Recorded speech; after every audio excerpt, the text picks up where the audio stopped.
Wrestling Rampage here. Today, we're doing an ECW pay-per-view review, Living Dangerously 1999. And it was at the Conviction Hall in Asbury Park, New Jersey. With the first match being Super Crazy versus Tajiri. It was a great match, but the one thing that made me laugh was Super Crazy went for a springboard move, and he slipped on the rope. It was a botch, and the crowd just started chanting, "You fucked up, you fucked up." So that was pretty funny, but Super Crazy ends up defeating Tajiri. Next match was Steve Corino versus Balls Mahoney. Balls Mahoney ends up winning that match.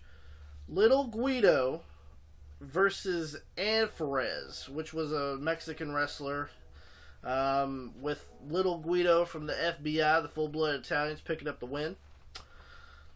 ECW World Television Championship match with Rob Van Dam versus Jerry Lynn.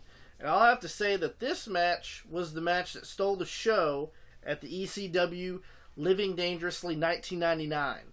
It was a great match, but it went the time limit.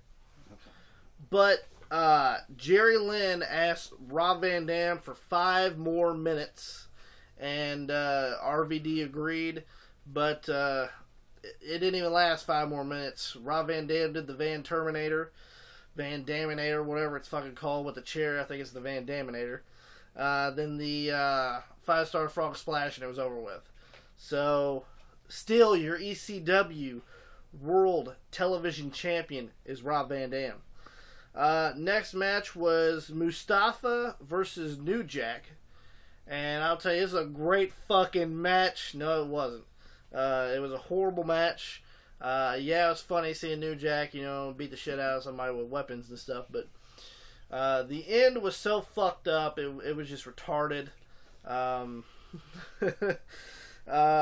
the match, after he did a dive off the stage to Mustafa, who was on the table, and went through the table, and they just stood there, and they were in pain and stuff, and then the security lifted them up and brought him over the guardrail and took him into the ring, and all New Jack did was put his arm on him.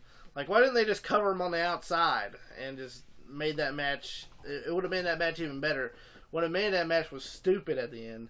But New Jack ends up beating his former Gangsta's tag team partner, Mustafa.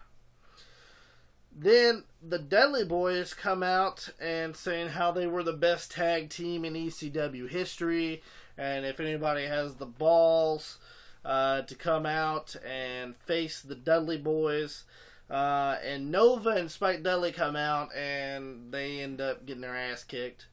And then Sid comes out and just beats the shit out of both the Dudley Boys, and even beats the shit out of Spike, putting Spike through the table. Next match was Justin Credible and Lance Storm versus Tommy Dreamer and Shane Douglas. Now, what that match was about was earlier in the week, Shane Douglas was going to retire or some shit, and saying the next franchise player, he wants to sit there and say who the next franchise player is, and Justin Credible and Lance Storm came out saying that they were the new franchise, and he said no, it's Tommy Dreamer, and that's what made that match go about. With Tommy Dreamer and Shane Douglas end up winning. The main event of ECW Living Dangerously 1999 was a unification match with the ECW World Heavyweight Champion Taz going against the FTW World Heavyweight Champion, which was Sabu. And if you guys don't know what the FTW Championship is, it's the Fuck the World belt made by Taz, and Sabu ends up winning it. And there were only like 2 champions, and it was Taz and Sabu, and they were doing a unification match with it. And Taz ends up winning, and he is the ECW World Heavyweight Champion. He retains his belt, and he is the new FTW Heavyweight Champion.